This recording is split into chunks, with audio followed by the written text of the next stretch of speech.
Hello, security pros, and good afternoon. Thank you for joining us on today's ESA webinar, What's Really Up with CDMA and POTS, the inside scoop from experts who know. This webinar is designed to prepare us to work through coming events by revealing how the CDMA Sunset will feel different from former sunsets, as well as how the FCC plays a big part in the ultimate discontinuation of POTS. There are significant industry impacting events on the horizon. Those events include the CDMA network sunset Verizon is scheduled for the end of this year, and something that has not had near as much information shared in recent years, the decline in eventual discontinuation of POTS lines. I'm Hannah Boone, ESA's Marketing and Communication Manager, and I'm excited to lead this webinar today. Before we dive in, I'd like to provide some tips for those of you joining us on your first ESA webinar. Welcome, you'll be muted for the duration of the session, but that doesn't mean we don't want to hear from you. If a question or comment comes to mind at any point during today's session, you can click on the Q&A icon at the bottom of your screen, and I'll ensure we save some time for your questions with our experts today. We'll also be recording this webinar so you can rewatch the on-demand session and share it with your colleagues. Tomorrow, you'll receive an email thanking you for your attendance today, as well as a link to the recording. If your company is a member of ESA, we thank you, and we hope you're utilizing your benefits to save, expand your team, and get connected to the ESA community. If you're not yet a member of the Electronic Security Association, make sure to check us out. ESA is the largest and longest standing association serving the pro-installed electronic security and life safety industry. Our members are integrators, dealers, monitoring centers, and even manufacturers and service providers in the space. You'd be surprised at the power an ESA membership holds for your company.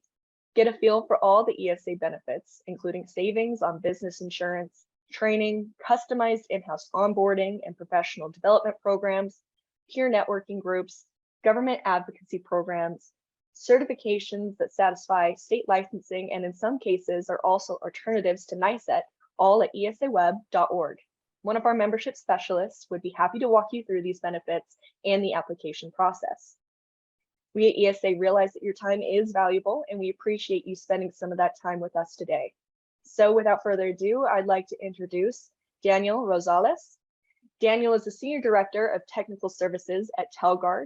He oversees technical support and product management for Telguard, which allows them to not only stay in tune with the current state of the industry, but also stay informed on the latest technological developments to improve it. With over 15 years in the industry, he has gained intimate knowledge in many segments of the industry, from security and life safety to residential and commercial. Daniel, you can take it away. Thanks, Hannah. So like Hannah mentioned, I've been around the industry for a good while. With Telguard, I've basically been around the cellular industry, the cellular segment within the industry for all those 15 years. So with that level of experience, I think Telguard, and myself we've gained a lot of knowledge and a lot of lessons that have been learned throughout the years. One of the things that I wanted to make sure that we put forth during the presentation today is that we are the alarm communication experts, and we are that because we've been through it all. You talk about sunsets, we've been through every single technological sunset that applies to cellular. As we go and face the imminent death, if you will, of POTS, we're also there because we have been there as an alternative to POTS from the beginning. So Dan Rosales, my contact information, feel free to reach out with any questions following the webinar. Today, we're going to talk a little bit about who's Telguard. Why are you here? Why are you listening to us? What makes Telguard special enough to be able to give us this information? So something that I come up with myself. I'm not that smart. The thing is, through Telguard, through our partnerships, through our relationships, not only do we have the knowledge, when it comes to cellular technology, but we also have relationships with, smart people from different avenues that connect the industry, that put the industry together. So a lot of the content that I'm sharing is not just research that I've made myself, but it's also content that has been provided from different partners and just different peers within the industry. We'll talk a little bit about POTS, starting with what it actually is. What actually is POTS? What does it mean to have a POTS connection? What is the difference between copper wire and a phone line that we know today? We'll talk about the different ongoing problems and how they present themselves as we see them today from a remote monitoring station side of things and from a premises during the installation.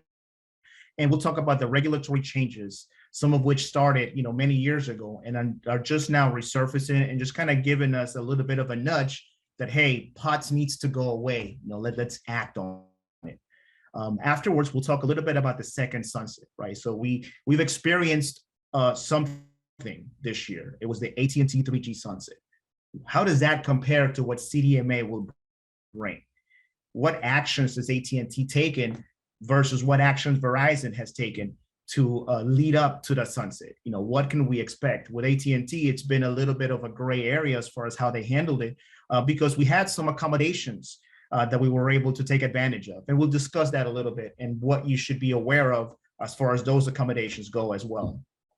Finally, we'll touch on the current technology trend.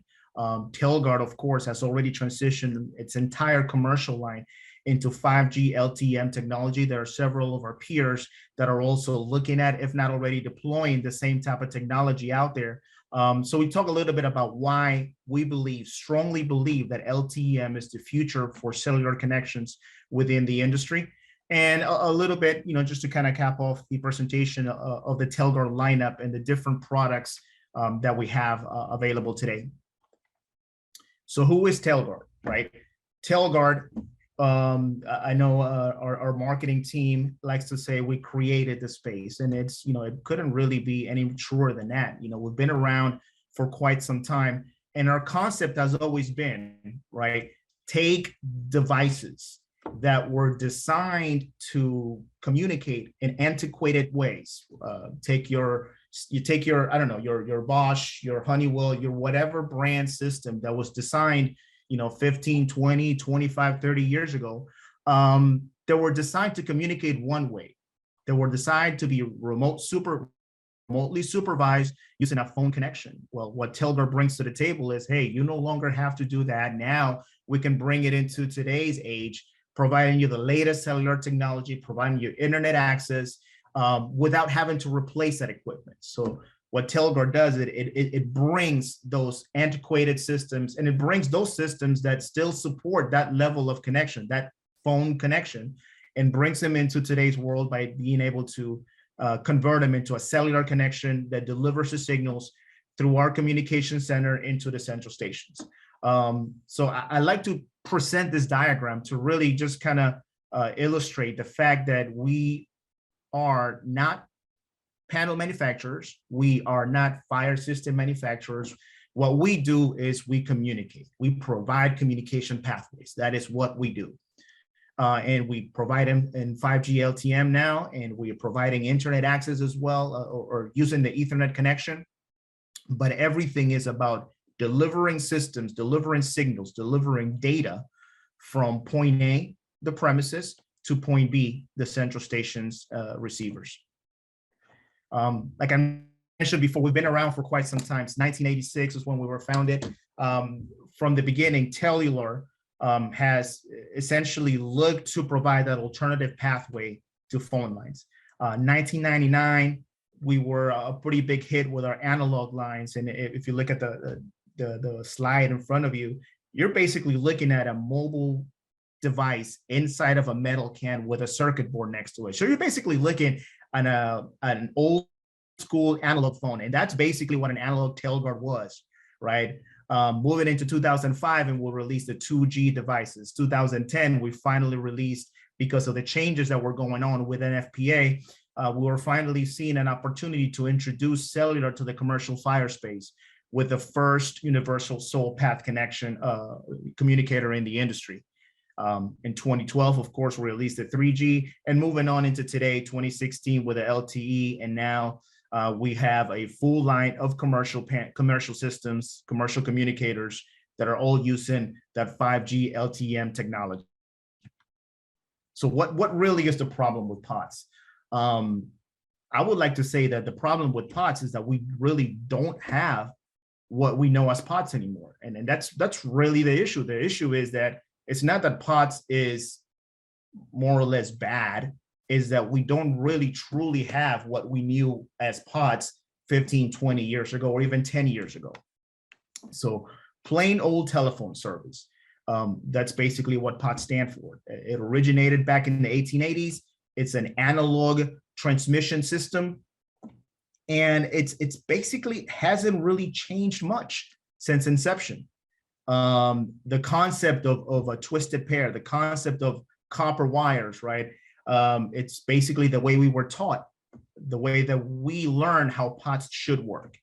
That concept is 100% what the expectation is. It's 100% the way that it was working in the 1900s and 50, 60 years ago. What we have today, as we've been introducing different technologies for carrying data like fiber optics and whatnot, we're looking at a different version of what we consider a POTS communication. So PSTN, the public switch telephone network, it's sort of a, I guess you could say, interchangeable name with POTS, right? POTS, PSTN, we sort of use them interchangeably. But I like to point out the PSTN name, because within the name itself, it tells you a little bit more about how the system actually works. Public switch telephone network. What it actually means is that any call that you make is going to be traveling through different switches. It's going to be routed from point A to point B, but it's not going to be a direct wire that's going to go from point A to point B. It's going to go through different switches, different nodes. So think of kind of like a mesh network, right? It's going to go through different carriers as the phone call gets established. Let's just say from my hotel here in Toronto today, calling back home to Atlanta, it's not going to be a direct connection just because I happen to have AT&T as my service provider, and back in Atlanta we happen to have AT&T as our service provider. It doesn't mean that AT&T is going to carry that connection all the way from here in Toronto all the way to Atlanta. What it means is that AT&T on the front end, on my side, they're going to be in charge of establishing the call. AT&T on the receiving end, back at the office, they're going to be in charge of receiving that call. But in the middle, as the call makes its way across the US, from Canada all the way down to the US, they are going to actually hit different switches owned by different carriers, right? And that is sort of what the problem is. That is part of where the problem might lie for us as integrators, as dealers in the security space, right? We can only control so much. So when you think about what you can control as an integrator, as a security dealer, right? You can control what you use on the premises, right? You can tell your customer, hey, I want to use cellular.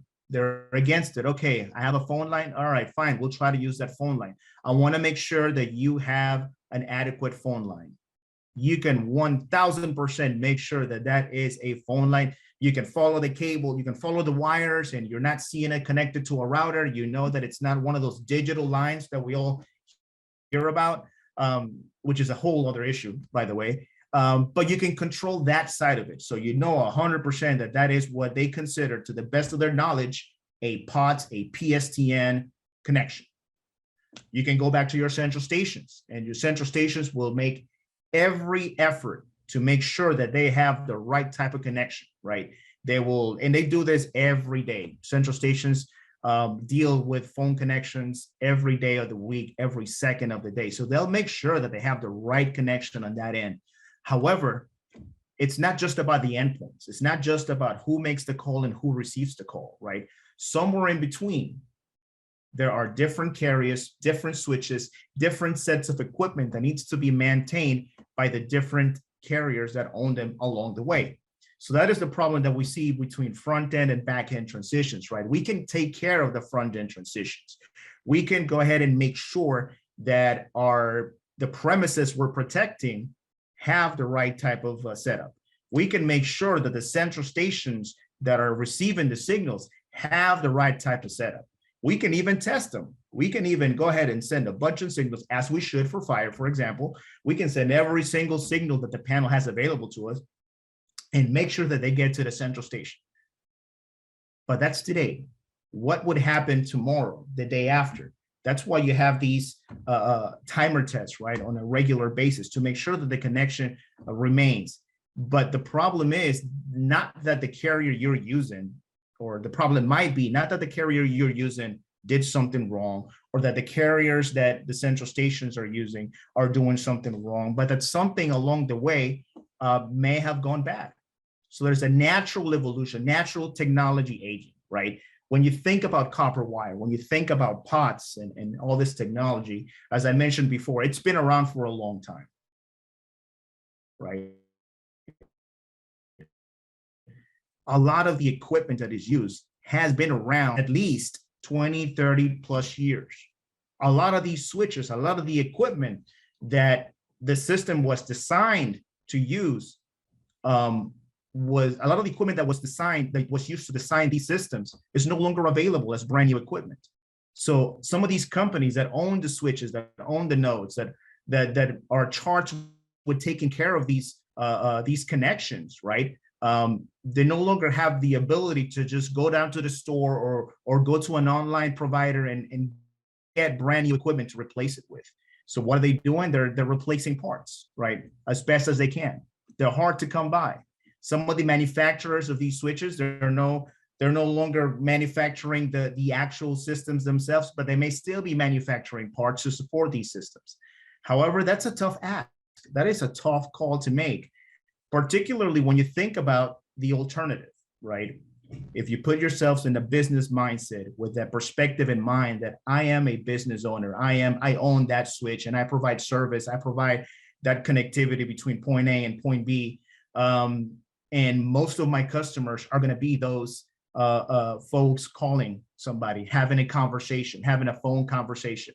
If I can get away with replacing that antiquated analog system, whatever that device is, if I can get away with replacing it with a digital version of it, some kind of analog to digital conversion, I'm going to 100% go ahead and do it. Why? Because the majority of my customers are going to be using it for voice. If you and I sit here and have a conversation, and in the middle of a conversation, there's a half a second skip or a fraction of a second blip, chances are my brain won't even notice it. Chances are we'll just keep the conversation flowing, not even point it out, not even talk about it or remember it, right? But if that happens in the middle of an alarm transmission, that can mean the difference between a 4 and a 5 being sent in a radionics format, or one of these modem formats will just become unusable, or the DTMF tones that are used by contact ID may not be recognized. So some of these signals may become invalid. And at that point, you're talking about retries, you're talking about delays in signal delivery, right? And it's all because a lot of the times it's more convenient for these switches when they encounter issues, because replacing them is not an option. Replacing them with the same type of equipment is not an option, because repairing them becomes both a financial and a technical burden. It's a lot easier to just replace them with analog to digital conversions in place, that for the majority of the customers using those lines, the voice customers just having conversations over the phone, it's not going to make a big deal, right? So that's part of the reason why we want to make sure that we understand that not all of it is driven by business, but it kind of is. So the natural technology aging of the systems is just going to happen. It's just going to continue to get worse, right? I don't believe that anybody's going to come into town and say, hey, I am now manufacturing these analog switches that are very specific for this industry, and you can now purchase brand new ones and revamp your system. That's not going to happen. So we need to continue to evolve and roll with the punch, so to speak. Now the FCC has taken these sort of symptoms into consideration, and they've actually been making adjustments and changes for quite some time, actually. So there was actually an FCC order. This was 3 years ago, actually, August of 2019. And I'm not going to bore you with the details. And again, it goes back to me not being the smartest guy in the room every time, but at the very least, I'm going to know some smarter people than me. So, I took some information from our friend Morgan over at Rapid and some other smart folks that really evaluated this order in detail and provided a good explanation of what it means. At the end of the day, right, the impact of it and what it really means to us is that the price cap or the ability, right, to charge more has changed from before August of 2022 to today, right? So let's go back to the business mindset once again, right? When you're talking about the switches and who carries that phone connection, not just at the very end, but in between, it becomes a very expensive situation to be in if you have to continue to replace and maintain and figure a way to keep that copper, like quote unquote copper line connection going. It becomes very expensive. Well, up until August of 2022, those carriers, those middle carriers, had to essentially provide that service at a reasonable cost, so that you as a consumer from a carrier like AT&T or whoever else, you weren't really seeing any added expense, right? You weren't really seeing any added cost to your bills, even though these middle carriers were experiencing issues with spending more money to replace these or to repair rather these lines. So what it comes down to is after August of 2022, now these carriers can actually charge more and say like, hey, I'm spending a heck of a lot more money on repairing these broken copper wire lines. I'm gonna go ahead and just charge whatever I think is fair, right? So that price point that is going to go up from the middle carriers gets transferred over to your carrier and eventually gets transferred over to you. So what we're expecting and what we're actually seeing really essentially is that the price cap that existed before as of August of 2022 is gone, and prices are going to start to increase based on the level of cost that these middle carriers are going to have to assume, right? So again, before, the same conditions existed as far as these carriers having to repair and fix these lines. So that's not really changing. The pace at which that is happening is not really changing. It's just that there is no longer that level of protection that said that you as a consumer wouldn't really be impacted by the cost of repairing those lines. Now, there's a very real possibility, and you may have seen it already. Some of your customers may have already seen it. There's going to be an increase in cost if you want to maintain the POTS connectivity, or what you consider POTS connectivity. This could be a good thing, could be a bad thing, right? When you think about it, demand, supply and demand, right? The higher the cost, the lower the demand for POTS. The lower the demand for POTS, the better off that we're going to be in the long run, because we know that the lower the demand for POTS, that means that they're going to start continuously to transition POTS away from POTS and into different technologies. And for our industry, that means that there's going to be a bigger incentive to completely transition out of the POTS, the PSTN reliance, and into other technologies, whether that be cellular, whether that be one-way radios, or whether that be internet or whatever else may come next, right? Technology is always evolving, always presenting us with different options. So not only that, but we also have other changes and other enhancements that have occurred over the past couple of years. Some of it, for instance, code 214, it basically stating that if a specific carrier, right, wants to essentially change the technology that they're providing, that they're using to provide a service, right, they are actually free to discontinue, provided that they have ample, a notice. I don't know if it's 30 or 60 days, whatever the case may be, but they're basically saying like, hey, if you are a carrier, if you are a service provider that is burdened by having to maintain these copper wires, guess what? This is the way out. All you got to do is provide an alternative communication path that fully replaces that connection that you were providing your customers with, give us the notice, and then move on with your business to something that makes more sense to you financially. So these two things combined really are just driving the effort from a different angle, right? So we've been touting about cellular forever. We've been talking about POTS issues forever. But now that we're looking at making it easier for companies that offer the service to transition out of it, now that we're looking at making it a little bit more difficult for customers, for end users to keep these phone lines, I foresee the next couple of years to really be heavier on the eradication of POTS connections. And the industry is taking notice. It's taking notice. So we just had our public input, a first draft in July of 2022 for NFPA 72 for the next edition, right, for the 2025 edition. And some of the hot topics have been DAC communication and POTS replacement technologies.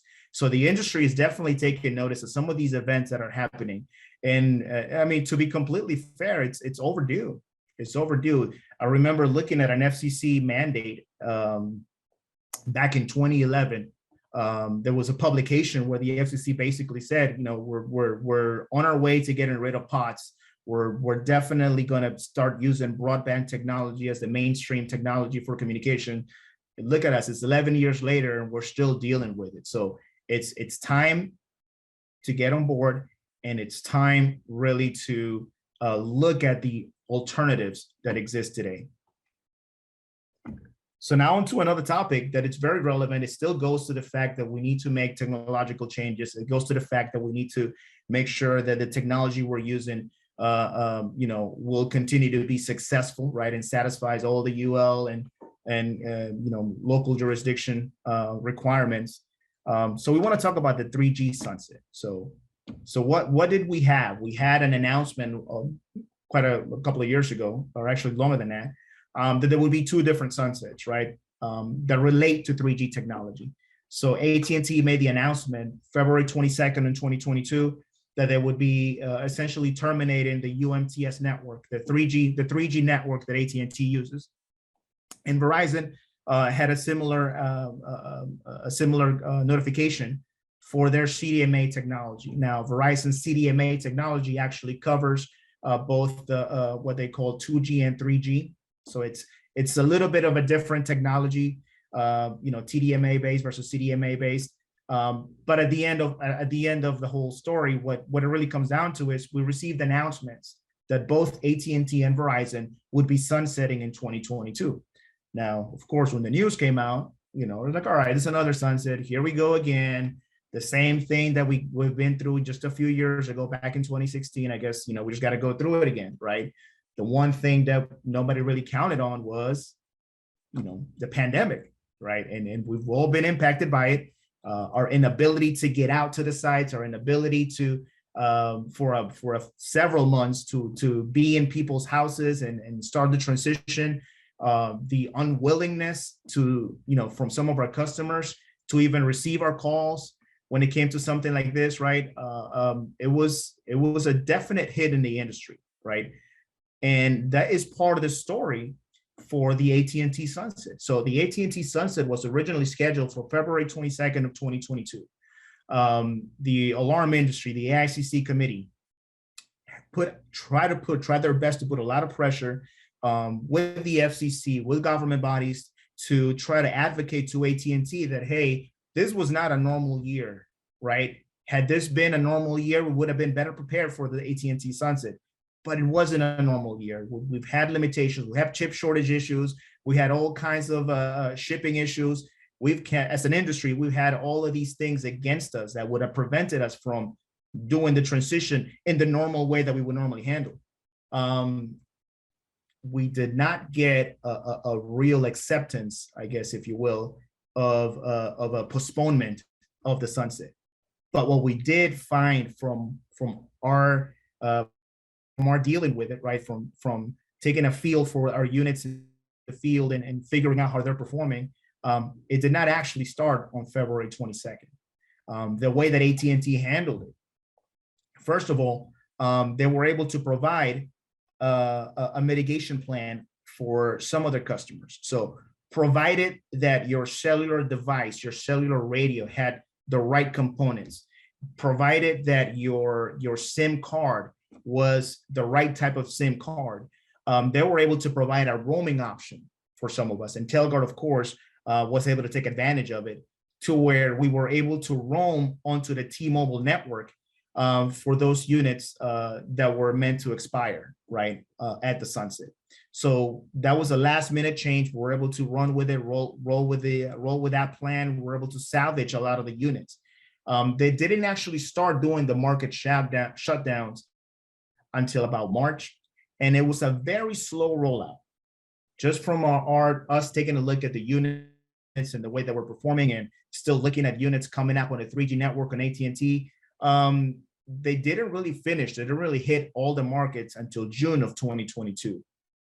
So it took March, April, May, June, 4 months for them to really get around to shutting what they consider the AT&T 3G network. And even then, right? Even then, at least for Telguard customers, and I'm sure there may have been one or two other peers in the industry that were able to take advantage, but not everybody. We still have some units that were able to roam onto the T-Mobile network. So we do have 3G units out there from the Telguard side that are still alive. They're still kicking. They're still pushing messages out. And this is because of that roaming partnership that we were able to strike to where T-Mobile is now providing that service. Now, to be fair, right, T-Mobile's presence in the 2G or 3G arena is nowhere near what it is with LTE and 5G. So T-Mobile is, excuse me, T-Mobile is a good network, but as far as the 2G and 3G coverage, it just wasn't what AT&T was, at least from our understanding, from what we're seeing in the field. We did see a lot of the units drop out during the 3G transition, but we still got a good number of those units still working on T-Mobile. What's kind of a cool fun fact about the T-Mobile is that their 2G network is actually very robust and actually has better coverage than the 3G network. So a lot of the systems, Telguard units that the 3G Telguard units that are out and active today are actually roaming on T-Mobile 2G. And that's perfectly fine, because for the amount of data that a Telguard product or really amount of data that an alarm panel will need to send at any given time, 2G speeds are more than enough to handle. So it's not really a big deal. The one thing to keep in mind, though, is that this is not a permanent solution. So if you still have units working, whether it's with Telguard or any of our peers that are using the same T-Mobile roaming agreement to be able to handle 2G and 3G networks, and they're still working, well, there's still a sunset that's going to happen for the 2G side of things. As best we know, December of this year is when T-Mobile plans to retire the 2G networks. So what we did with the T-Mobile agreement is we bought more time, but it's by no means a permanent solution. So it's something to keep in mind as well, that your 3G units that you have out there may still be working with Telguard, but they're not going to work anymore past 2023. So on the Verizon Sunset, right? A lot of what we do from our side is, what did we learn during the last sunset? How did it happen? What can we extract from that experience and make it fit, whatever's coming around the corner? One thing that we know is that it's just not going to be the same. Verizon, and we've had several conversations with the team at Verizon, and we've had conversations with our peers. We've done our research, and there is no indication at all that there will be any extension for Verizon CDMA Sunset, right? It didn't work with AT&T. They did some accommodations, but truth be told, the AT&T Sunset technically was never really postponed. For Verizon Sunset, for CDMA, there is no indication that it will be postponed either. What we're getting from our conversations, again, with Verizon and with folks that are involved with the Sunset, is that it'll be sort of a more complete shutdown that happens almost immediately around January 2nd of 2023. So the difference, right, is that with AT&T, they were essentially keeping the units active as they were shutting down the different markets. So today, Atlanta, tomorrow, Dallas, the day after Boston, right? They were doing different markets. But meantime, if your market wasn't scheduled for a sunset, you were still had a few more days, a few more weeks, or even months until you were hit with that technology termination. What we're getting from our conversations with Verizon is that it will be completely different, that it'll essentially be a nationwide shutdown on January 22nd, and then they'll begin to do the actual technology shutdowns of the towers, transitions, and whatnot. So one thing that we should be 100% prepared is for that January 2nd date, where anything that goes beyond that, any units that you have active and are meant to report past January 2nd of next year, they're going to start going into failure. They're going to start reporting, missing timer tests. If you have any of our commercial fire units with link supervision, You'll probably see it, rather quickly, 5 or 60 minutes, depending on the level of supervision. You'll start seeing failures coming into the central station. So keep that in mind. With the Verizon Sunset, it's going to be a more cut dry. Everywhere nationwide is going to see the impact right away. So how can we trust cellular technology if we're going to be going on about these sunsets just every few years? Well, that is where Telguard is. That is why Telguard is investing heavily in transitioning everything over to the latest and greatest technology that we have access to. And that is LTE-M. Is essentially, it's a 5G. It's a 5G based technology. What it really is, just to keep it simple, right? The M stands for machine to machine. And what it really is a technology that doesn't cater to the consumer devices as much anymore, right? So LTE-M is not about hitting your, getting your phone access. It's not about getting your tablet access to the internet. It's about getting your car access to be able to be tracked. It's about getting your, thermometers. It's about getting your parking meters in connected cities to be able to communicate with a central hub. It's about getting the traffic light system to be able to communicate using a cellular technology, right? And why do we need something different? Why not just continue to use LTE or 5G or 6G or 7G, whatever is being advertised to the consumer world? Well, because we have different requirements, right? When you take a look at what an alarm system needs to send out when it's remotely supervised. Contact ID message is just a small number of characters. SIA, DMP, whatever format your panel is using, the data packet that it uses is minimal. When you compare it to a 4K video stream of 10 seconds, right? The data consumption is very minimal. So the requirements for machine-to-machine devices are inherently different. What do we care when it comes to machine devices? What do we care about? Number one, we care about indoor and outdoor penetration. We want to make sure that it has a good signal. Number two, we care about low power consumption. We want to make sure that it needs to go on battery. It can run for as long as it can. And number three, we don't really care too much about bandwidth. We care about reliability. So reliability over bandwidth all day because of the type of data that we send. And this is more or less the basis for LTE-M. Now, LTE-M, there's I guess there's a little bit of a debate whether it's 5G, whether it's not 5G. This is a good article from Ericsson that basically puts into words, why LTE-M is considered a 5G technology. Well, it's because it meets specific requirements. 5G is not a technology. 5G is a denomination of a generation, right? Just like 4G is not a technology, LTE is a technology for 4G. 3G, as an example, it's not a technology. UMTS for AT&T was a technology that is used for the third generation cellular communications. When it comes to coverage and 5G, this is another very critical aspect that we care about in the industry, right? We care about, again, low power consumption. We care about it penetrating buildings better. We don't care as much about bandwidth, but we care about reliability.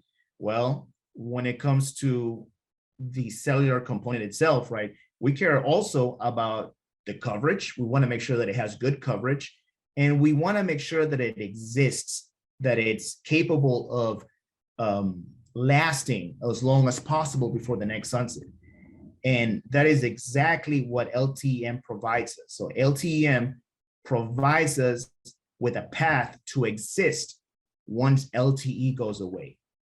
And that's the core of why, as a technology-minded group, as part of the industry, we strongly believe that LTE-M is the future, is a technology that we need to embrace and we need to move on, not because it gives us more bandwidth, not because it doesn't. Not because it gives us fancy features, because it doesn't. It's because it gives us what we need. It gives us what the industry cares about, which is completely different to what an iPhone or an Android user would care about. So how can Telguard help, right? So we have a long line of communicators, and I'm not going to spend too much time on this. We have communicators that span from residential all the way to commercial fire. In residential space, we have TG1 Express and the TG4. TG1 Express, of course, being our flagship product, the smallest Telguard you can buy, and also I believe it's the least expensive one you can get. It is essentially just powered by the panel, and it communicates signals out. It does have a home control flex option, which allows you to arm and disarm your system remotely. It really grabs onto the concept of being universal, right? So it's going to communicate with virtually any panel in any format that you want. And for those panels that meet specific criteria, we can do the remote arming and disarming, sort of bringing that idea, that concept of bringing today's technology into the home of somebody that has a 30-year-old system, right? From the commercial intrusion side, we have the TG4, which is our plastic enclosure. We call it a light commercial product. And then we have our metal enclosure systems, the TG7 and the TG7A. These systems could back up a phone line. They can actually monitor a incoming phone line if you still have it, of course, with this trend of trying to get away from phone lines altogether. What we would encourage is to use something like a TG7, right, or a TG4. If the customer is adamant about keeping that second phone line, you can monitor through it. But once that phone line goes away through a remote programming, you can actually switch that device to be strictly cellular all the time. So it's a nice transitional product that you can use for customers today. The TG7A, the only difference is the chassis. As you can see, it's this gray big box in the back. Is just anti-attack, anti-vandalism enclosure. And of course, one of our newer products, the TG7E, that instead of providing you with that phone line monitor, it gives you a dual path access so that you can send your signals over an internet connection on top of the cellular pathway. In a commercial fire space, we have our flagship product is actually a TG7FS. Again, it's been around since 2010, different iterations of it. It is now on the 5G LTE network. It can power off the panel, 12 volts, 24 volts, no problem. If you have, again, if you have a phone line that needs to be monitored, we can handle it that way. If you want to have your own battery backup system with an AC connection, the TG7FS can handle it. On the other hand, if you have a situation in which you strictly need sole path and you can definitely just power off the panel, you can go with a less expensive option, which is a TG7FP. It's the one that comes in a smaller plastic enclosure. Still meets all the UL listing requirements because we have to have both UL and ULC, but it comes in a more economical enclosure, and it gets rid of some of the extra stuff, right? So because we can only do DC power on the TG7FP, the battery charging circuitry and the AC connections are no longer there because we're not even worrying about a phone line to monitor. We don't have the circuitry for the phone line. So all of these changes, including the fact that we're going into a smaller box because we don't have to house a battery anymore, basically make it a less expensive option to still keep that cellular connectivity for your customers. Of course, we have the TG7FE, which is the Ethernet version of it, that instead of having a POTS or a phone line monitor, it adds the internet connection. And our upgrade board, which has been really the way that our customers have been upgrading from older Telguard units to the newest current technology. Lastly, we do have an accessory, the TG-PEM, and this TG-PEM is essentially an 8-input accessory. It'll take any 8 inputs. It's ULA64 listed, it's burglary listed. It can be used with either the commercial intrusion side of things or the commercial fire side of applications. And it basically allows you to have any kind of inputs being transmitted to the central station and contact ID in a commercial fire space, right? Think of your 3 main outputs, your fire alarm, trouble, and supervisory being plugged into this guy. And now you don't need an actual DACT to be able to have something being remotely supervised. Now we understand, right? Some of the comments that have been made pretty much all year, right? It's like, oh, we experienced a sunset. It's tough on my business, right? It's tough. It's really tough on my business to have to take on an added expense. So one of the things that Telguard is putting forth is a bit of I guess a bit of help, right? We have participating distributors for the Verizon model, seeing as that we have a CDMA sunset coming up, a sale on the TG1 Express units, you buy 4, get 1 free. At the end of the day, it's all about trying to help as much as possible, whether it be through webinars, whether it be through communications in person, sales, or anywhere that we can help. We know that it's a tough time. We know that it's a very crunched timeline to get all these things going. But anything that we can do from a service provider and from a manufacturer perspective, Telguard is there with you. Awesome. Thanks, Daniel. I think we're ready to go into the Q&A section of this. And we did get a few questions that were submitted. So the first question that I have here is, what and when is the next cellular sunset? Yeah, so we kind of covered it in the slideshow. It's really the CDMA sunset is the next one that we have to worry about. At the actual time that's posted that you'll find everywhere, right? It says December 31st, 2022.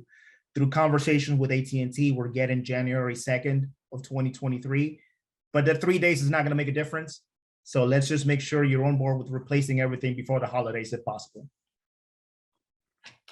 Great. Another question that we have is, we know that VoIP doesn't work well with alarm systems, but what about these other landline replacement technologies coming out? Okay, I think I know what that's referencing, and there are some other technologies coming into the game, right, that are really catering to the businesses having to have some kind of phone system. So there's devices, boxes that you can put in place, plug the phone in, and it gives you that voice connectivity, right? Will they work? Maybe they may work. The one thing that I'm very hesitant on is the fact that these boxes don't go through the same type of UL listing requirements that we go through, particularly with fire. I tell you, I deal with UL. It is not easy to get something certified on UL. And a lot of these systems, because they're not qualifying themselves as being for the industry, they're just qualifying themselves as phone line replacement devices. They don't have to go through all these testings and certification process. So I would be very hesitant to condone using any of these devices. Gotcha. All right. Another question that I see here is are Telguard's products available and shipping now, or are you experiencing long lead times? No, I believe we've been pretty much shipping out in real time for a while. Like everybody, right? We experienced shipping delays. We experienced issues. I think from Telguard perspective, we were one of those that was pretty good at the beginning and then kind of got into it a little bit late, got into that hole of delays a little bit late, but we're finally completely out of it. So yeah, definitely product is available and ready to go. Awesome. All right, another question we have is, could you talk about the reliability of the Telguard Communication Center, especially in light of the recent interruptions in service experienced by users of another intermediate service? Yeah, so the Telguard Communication Center, like anything, right? We have redundancies upon redundancies upon redundancies. There are some things that are going to be 100% out of the control of anybody, right? I am not 100% familiar with details of other customers or other vendors or other service providers and the issues that they're experiencing. But what I can say is, at least from the Telguard perspective, anything that happens to us, and I'll be the first one to tell you because that's part of the department that I'm very familiar with. Anything that happens to us is an opportunity to get better. So if there's ever any situation with Telguard where there's a a delay in service, you better believe that we're adding redundancies. You better believe that we're coming up with RCAs and figuring out what went wrong, where something went wrong. What the advantage for us that the TCC brings to the table, right, is that we have better control of the units. We have better control of the path of the units so that we can actually interact and interface with them better because we're in the middle of it. right? So part of the link supervision, for example, that we do for a commercial fire, it's really depending on the TCC. It's really depending on our communication center, because we are the ones that are constantly monitoring that device. And we are the ones that are reaching out to the central station, creating those signals when something goes wrong. Great. Another question that we have is AT&T dragged out the 3G sunset. Is Verizon likely to extend their shutdown date, or is it going to be a hard shutdown on January 2nd? Yeah, we have zero indications from Verizon that they're willing to do any kind of extension. And believe me, as an industry, as part of the industry, as very selfishly as Telguard, right? We'll just put it out there. We want to make sure that we have continued service for everybody, right? We want to make sure that we keep those accounts in-house. So we've made every effort to reach out to Verizon and figure out, like, hey, is there a way we can extend it? Give me a month, give me a week, give me an extra day. There's been no indication that they'll do it. All right, another question we have is availability of communicator inventory at distributors has been constrained most of this year. Will distributors have inventory of Telguards available for the rest of this year? Yeah, we should be pretty good. Great. Another question we have is Daniel talked earlier about how Telguards still work with older legacy panels. That's great.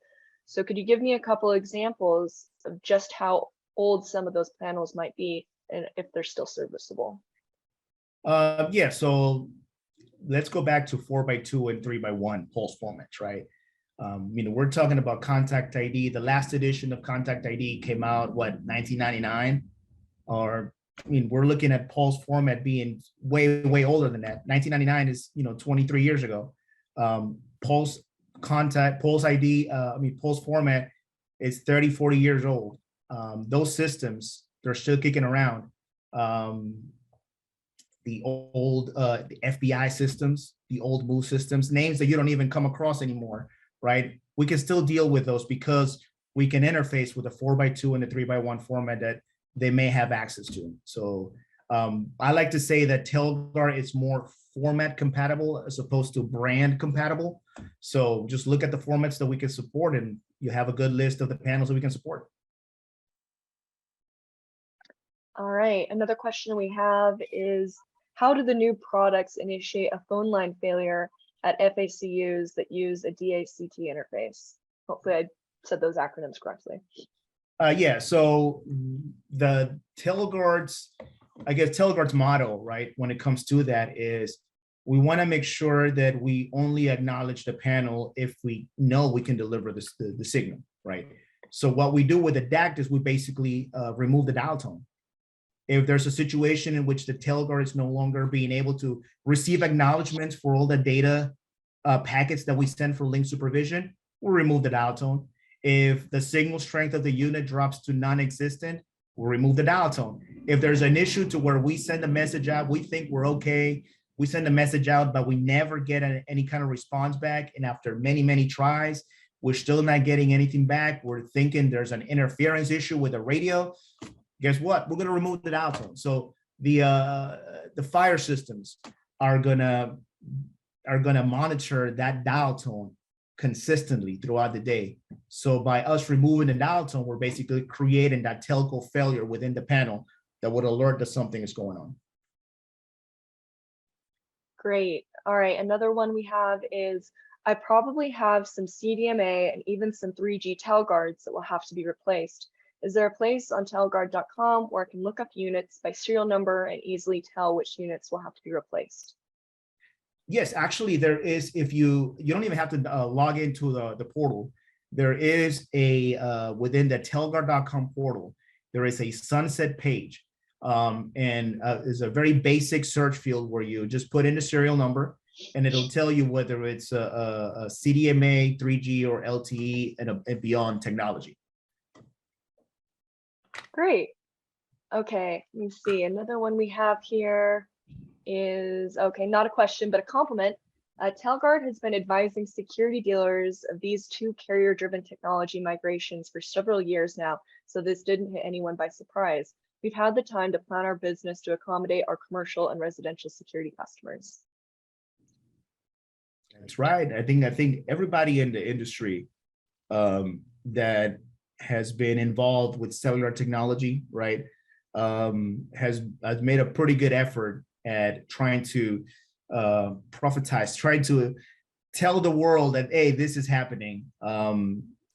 We are, for the most part, a very responsible industry, right? But we do have certain things that happen from time to time. Again, pandemic and other things that will delay things for us. But we want to make sure that we continue to push forward as an industry and really not be impacted by these issues by being proactive whenever we can and, you know, making the best out of a situation that we know that none of us really wanted. All right, I see one more in here, unless more gets submitted in the meantime. I've heard Telguard and Honeywell have worked with each other to enable Honeywell's CLSS platform to be integrated on Telguard's commercial fire communicators. Can you speak to this just a little? Yes, so it's been a couple of years now, actually.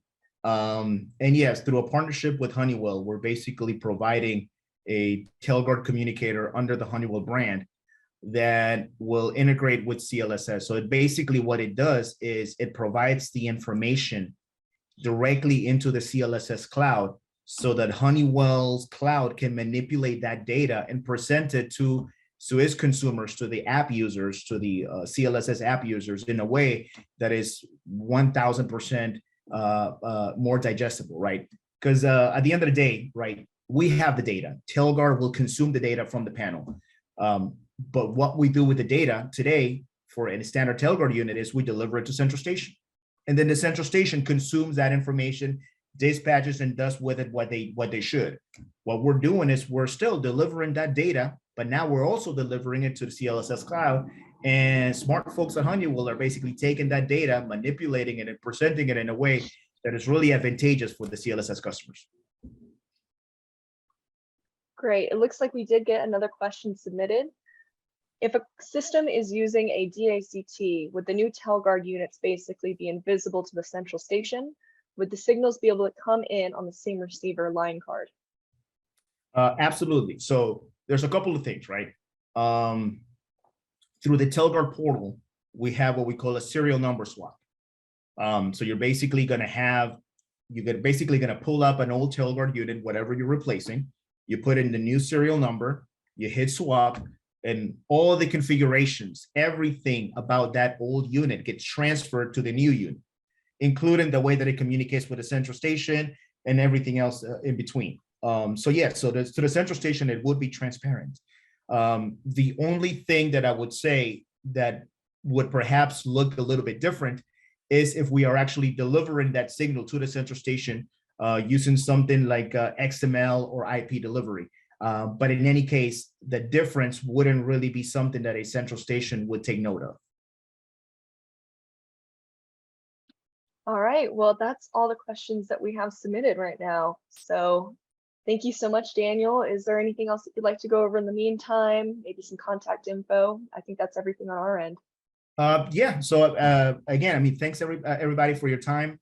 If you have any questions, I have a list of our sales representatives here on the screen. And of course, my name is Daniel Rosales. And if there's any opportunity to chat about technology or anything else, just you have my contact info as well. And look forward to talking to you. All right. Well, thanks everyone for your attendance today. And yes, feel free to reach out to anyone at Telguard if you have any more questions. And if you're interested in learning more about ESA membership, feel free to go to esaweb.org and have a great rest of your day. Bye, everybody.